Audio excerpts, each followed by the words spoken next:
ஓம் சாய்ராம், ஜெய் சாய்ராம். என் அன்பு குழந்தையே, நீ எப்பொழுதும் அமைதியாகவே இருக்கக்கூடாது. யார் உன்னை கீழே நோக்கி விழ செய்தார்களோ அவரை நோக்கி நீ மேலே எழு. எதற்காகவும் தயங்கி போய் கூனி குறுகி நிற்காதே. உனக்கு துணையாக உன் அப்பன் ஈசன் நான் இருக்கிறேன். நீ கவலையின்றி தைரியமாக மேலே எழுந்து வா. நீ மேலே எழும்புவதற்கு என்னுடைய கையை தருகிறேன். என் கையை பிடித்துக்கொண்டு நீ மேலே எழுந்து வா. நீ ஒரு இடத்தில் அவமானப்படும் போது கூனி குறுகி நிற்காமல் அவதாரம் எடுத்து காட்ட வேண்டும். கீழே வீழ்கின்ற போது விஸ்வரூபமாக எழ வேண்டும். உன் மனம் புண்படுகின்ற போது எல்லாம் புன்னகை செய். அதுவே அவர்களுக்கு மிக பெரிய தண்டனையாகிவிடும். நீ அவர்களிடம் வாதாடுவதை விட்டுவிட்டு நான் அவர்கள் முன்னையில் வாழ்ந்து காட்டுவேன் என்ற சபதம் எடு. நீ அன்பிற்காக ஏங்கி தவிக்கும் ஒரு இதயத்தை எந்த நிலையிலுமே அலட்சியப்படுத்தாதே. உன்னுடைய அன்பிற்காக ஏங்கி தவிக்கும் பல பேர் இருக்கின்றனர். உன்னை உயிராய் நினைக்கும் உறவு உன்னை விட்டு போகப் போகிறது. அதனால் உன்னுடைய கோபத்தை நீ விட்டுவிடு. அலட்சியப்படுத்தாதே அவர்களை. ஏனெனில் அதனை விட இவ்வுலகில் பெரிய பாவம் எதுவுமே இல்லை. உன்னை நம்பி வந்த உறவு அது. ஒருவனிடம் தர்ம சிந்தனை இருக்கும் பொழுது அந்த தர்மமே அவன் எதிர்காலத்தை பார்த்து கொள்ளும். ஏனென்றால் ஒரு மனிதன் என்ன பிரார்த்தனை செய்தாலும், எத்தனை மந்திரங்கள் உரியேற்றினாலும், எத்தனை அபிஷேகங்கள் யாகங்கள் செய்தாலும் கூட அவனிடம் உதவும் குணம் இல்லை என்றால் இறையருளை பெற முடியாது. ஒரு மனிதன் இறையருளை பெற வேண்டுமென்றால், ஏன் இறை நம்பிக்கை இல்லாவிட்டாலும் கூட பரவாயில்லை, தர்ம குணமும் பிறருக்கு உதவும் குணமும் இருந்துவிட்டால் போதும். இவன் இறைவனை தேடி போக வேண்டியதில்லை. அந்த இறைவனை இவரை தேடி வந்து விடுவார். இவன் இல்லம் நோக்கி வந்து விடுவார். எவன் அதிக அளவு தர்மம் செய்கிறானோ அவனிடம் இறையே வந்து கையேந்தும். அந்த அளவுக்கு தானத்திற்கு அவ்வளவு ஒரு மகிமை. பக்தினி, நீ இப்போது ஏன் குழம்பி போயிருக்கிறாய்? உனக்கு என்ன வர வேண்டும்? உனக்கு ஆரோக்கியம், பொருளாதாரம், மன நிம்மதி எதுவாக இருந்தாலும் என்னிடம் கேள். நான் உனக்கு தருகிறேன். நீ யாரிடமும் போய் கையேந்த வேண்டாம். நீ கவலைப்படாதே. யாரிடமும் கையேந்தும் நிலைப்படி நான் உன்னை வைக்க மாட்டேன். உன்னுடைய எல்லா பிரச்சனைகளுமே நான் தீர்த்து விடுகிறேன். என்னை நம்பு. என்னை முழுவதுமாக நம்பு. ஒரு முறையாவது, தினமும் ஒரு முறையாவது என்னுடைய பெயரை சொல்லி என்னை கூப்பிடு. உன் குழப்பங்களுக்கு எல்லாவற்றிற்குமே நான் விடை தருகிறேன். உனக்கு என்ன வர வேண்டும் கேள். நான் உனக்கு தருகிறேன். எடுத்துக்கொள். சந்தோஷமாக வாழ. எல்லாவற்றையுமே சிவனிடம் ஒப்படைத்து விடுங்கள். ஓம் நமச்சிவாய என்ற மந்திரமே உன்னுடைய வாழ்வின் தந்திரம் என்பதை மறந்து விடாதே. முதலில் கஷ்டத்தை வெளியே சொல்லாதே.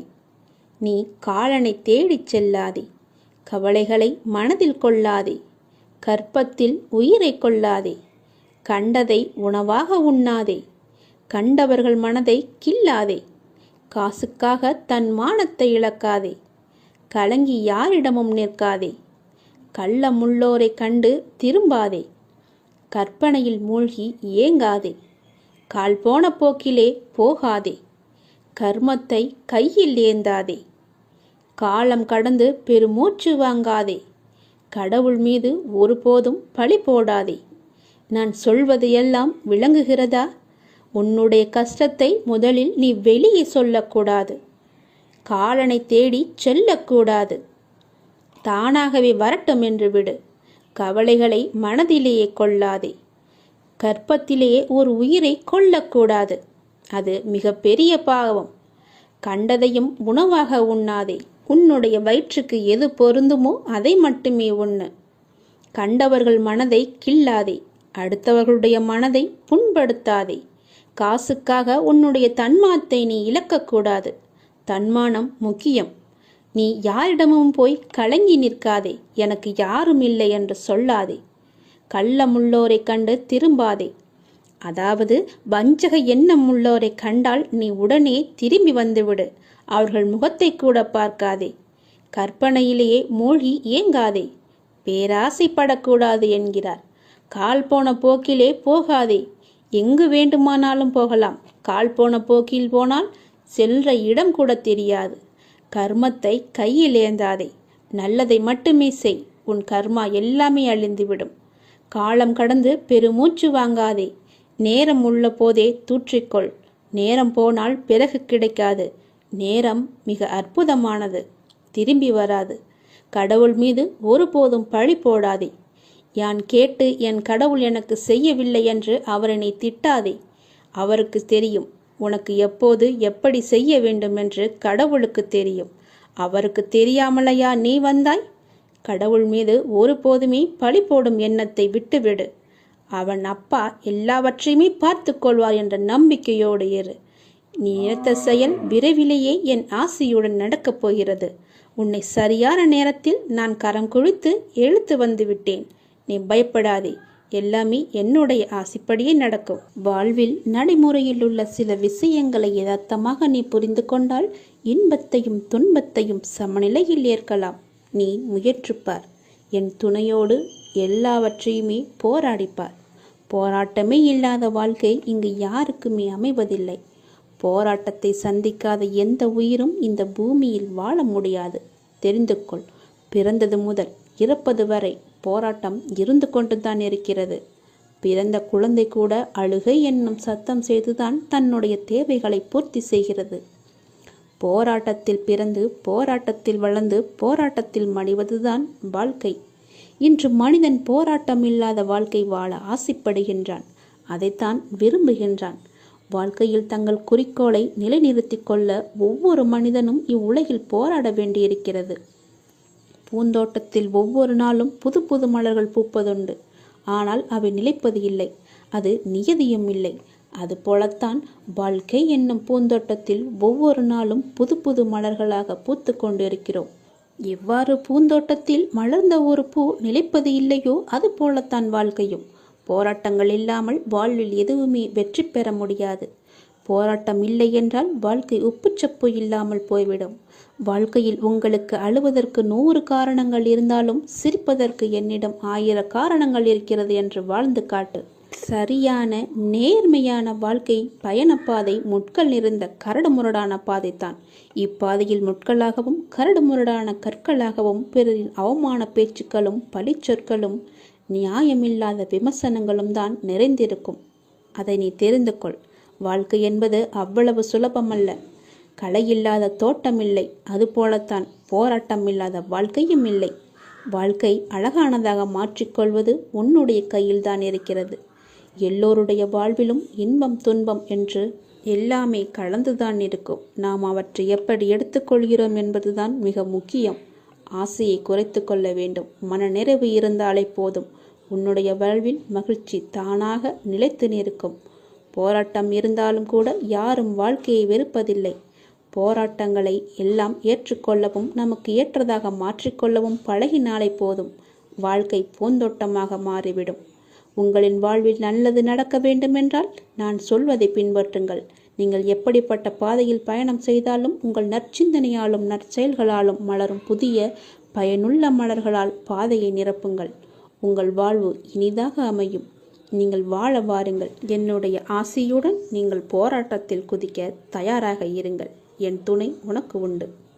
வாழும் ஒவ்வொரு நிமிடமும் இறை சிந்தனையுடன் இருங்கள்.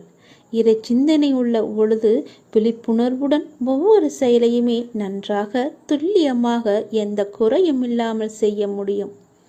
விழிப்புணர்வுடன் நீங்கள் செய்யும் எந்த செயலும் தவறாவதற்கு வாய்ப்பே கிடையாது. விழிப்புணர்வுடன் செய்யும் செயல்கள் நிச்சயம் ஒரு நாள் வெற்றியை தரும்.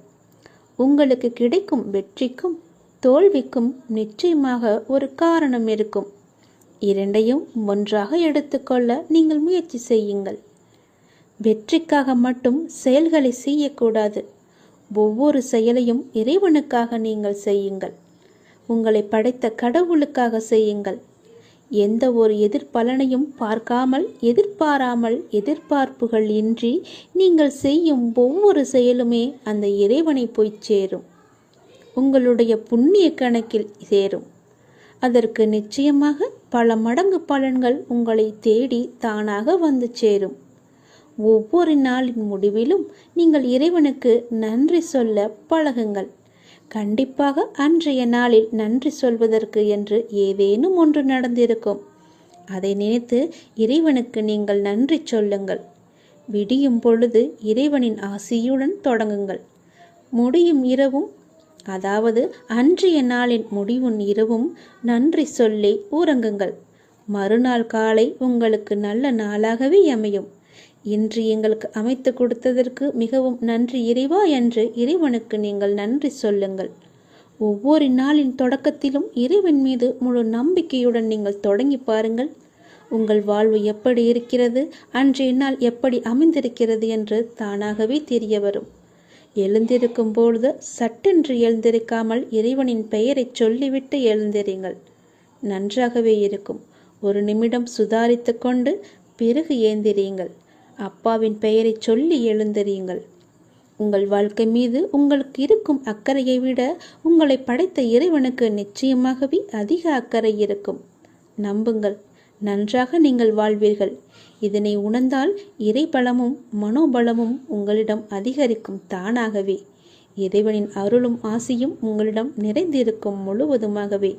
எப்போதும் இறைவனின் அருளோடும் ஆசியோடும் நாம் தொடங்கும் நாள் வெற்றி நாளாகவே நமக்கு அமையும்.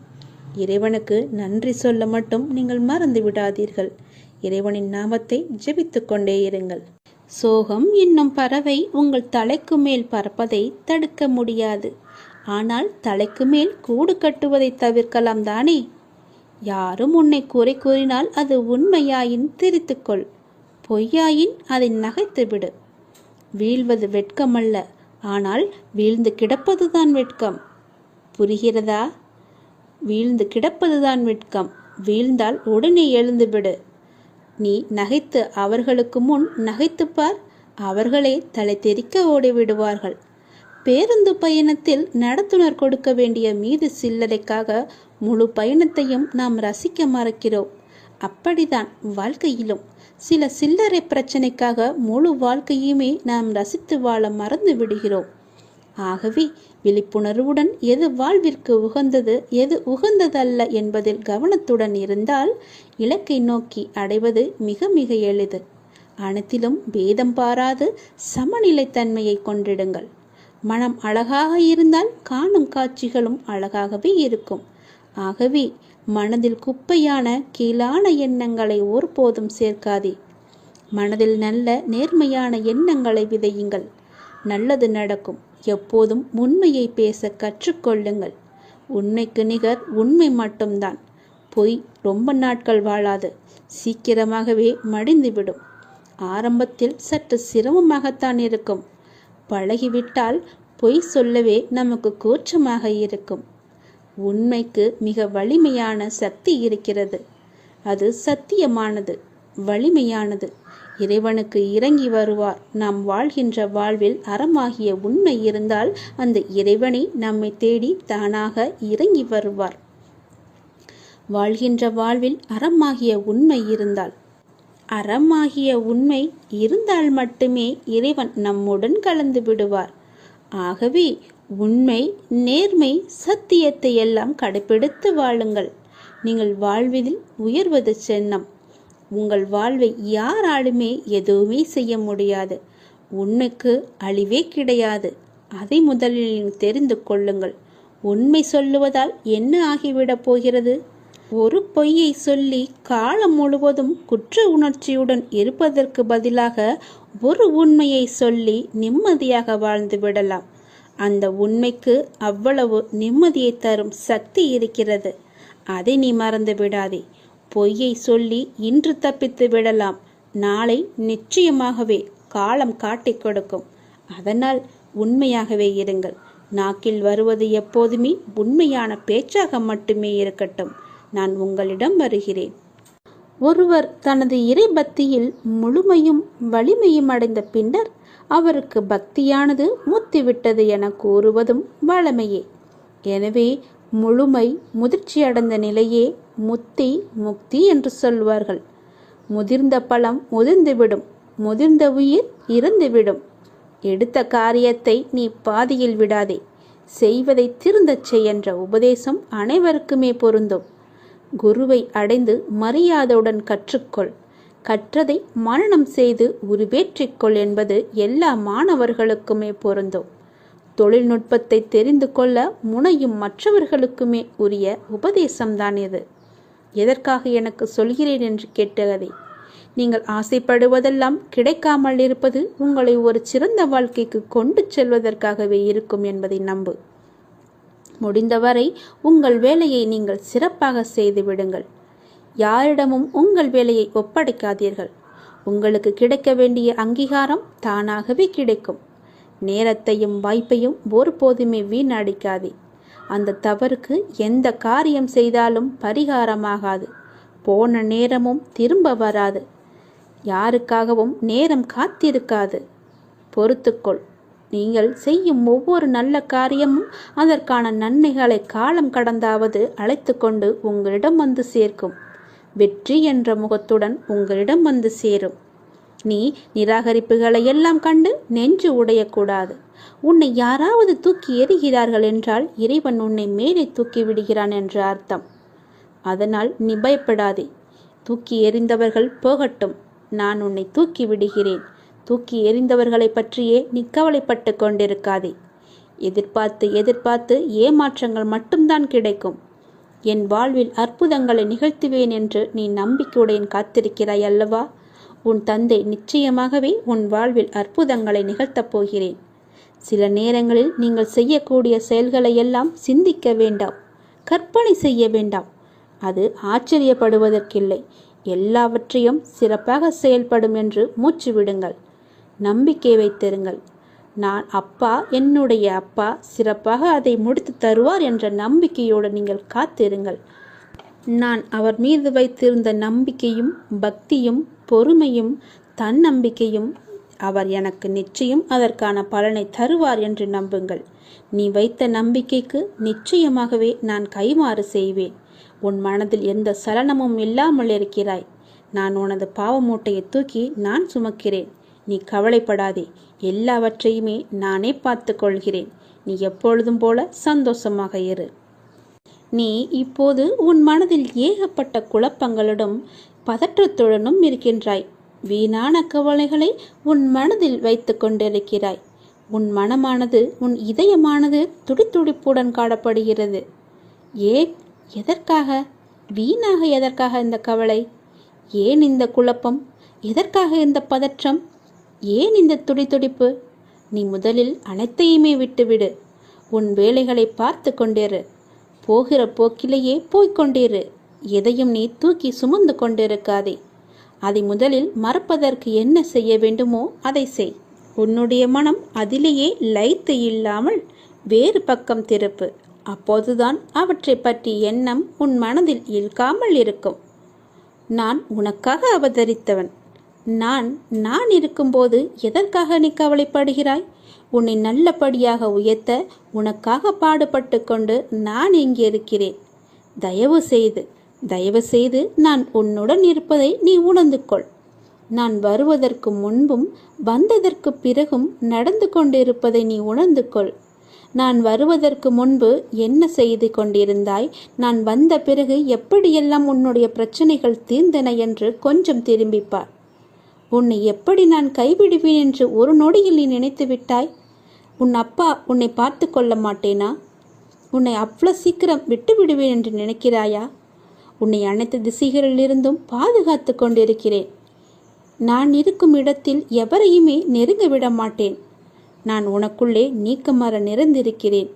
என் கண் பார்வை உன் மீது விழுந்து கொண்டிருக்கும் போது எந்த கெடுதலும் வந்து உன்னை துன்புறுத்திவிட முடியாது. தெரிந்து கொள். எந்த துன்பமும் உன் அருகில் கூட வர பயப்படும். நான் இருக்கிறேன். நீ பயப்படாதே. உனக்கு வரும் பிரச்சனைகள் எல்லாமே சிறு சிறு வகைதான். பயப்படாதே.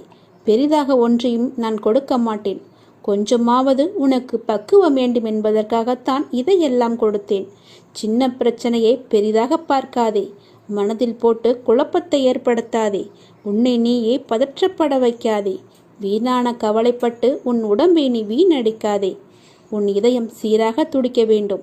அப்பொழுதுதான் நீயும் நன்றாக இருப்பாய். எப்படி என் வேண்டுகோள்கள் அனைத்தையும் இப்படி நிறைவேறியது என விரைவிலேயே நீ ஆச்சரியப்பட போடுகிறாய். கவலைப்படாதே குழந்தையே.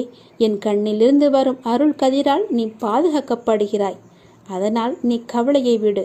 என்னுடைய கண்ணின் ஒளி உன் மீது இருக்கிறது. என் பார்வை முழுவதுமாகவே உன் மீது மட்டும்தான் இருக்கிறது. என்னை மீறி எதுவுமே உனக்கு நடக்காது. பயப்படாமல் தைரியமாக இரு. சந்தோஷமாகவே வைத்துக்கொள்.